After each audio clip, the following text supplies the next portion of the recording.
গুরু কৃপাহি কেবলম। আমি অধ্যাপক doctor C Sunil Shastri. আজ আমি আপনাদের বিশেষ কিছু উপযোগী উপায় বলবো, মন দিয়ে শুনুন।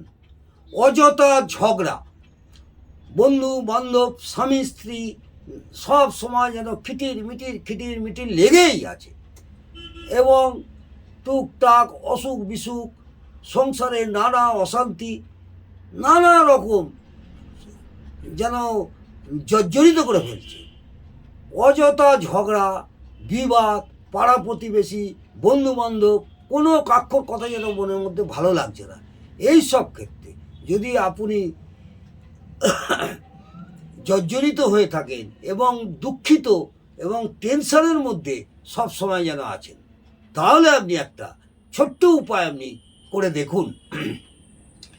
মিষ্টি রুটি, সে পাউরুটি, মিষ্টি পাউরুটি হোক কিংবা আটার রুটিতে গুড় মাখিয়ে হোক, প্রত্যেক দিন পশুদের খাওয়ানোর অভ্যেস করুন, মিস করবেন না। এইটা কন্টিনিউ বেশ কিছুদিন করে থাকুন। এছাড়া রাত্রিরে ঘুমোচ্ছেন, ঘুম আসছে না, সবসময় মাথার মধ্যে চিন্তা, স্বপ্ন দেখছেন, একটু ঘুমিয়ে পড়ছেন, খারাপ স্বপ্ন দেখছেন, বিছনার মধ্যে উসপাস করছেন, কিছুতেই আপনার ঘুম আর আসছে না, মাথার মধ্যে সব সময় একটা যেন দুশ্চিন্তা, নানা রকম ভাবনা আপনাকে জর্জরিত করে ফেলছে। একটা ছোট্ট উপায় মনে করে শুনুন। এই ছোট্ট উপায়টি আপনি করবেন।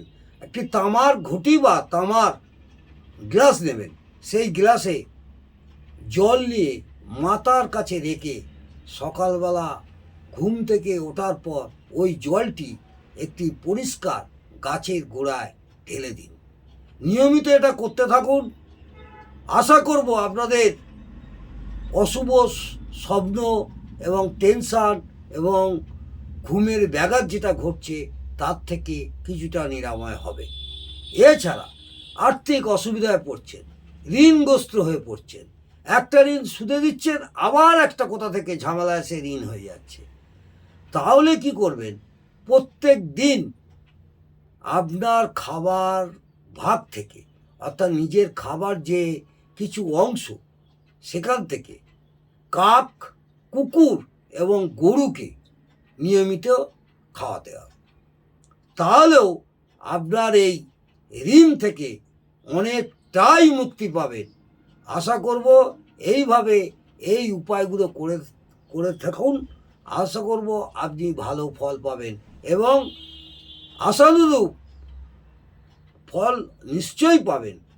বিশ্বাস রেখে বেশ কিছুদিন এইভাবে করতে থাকুন। নমস্কার।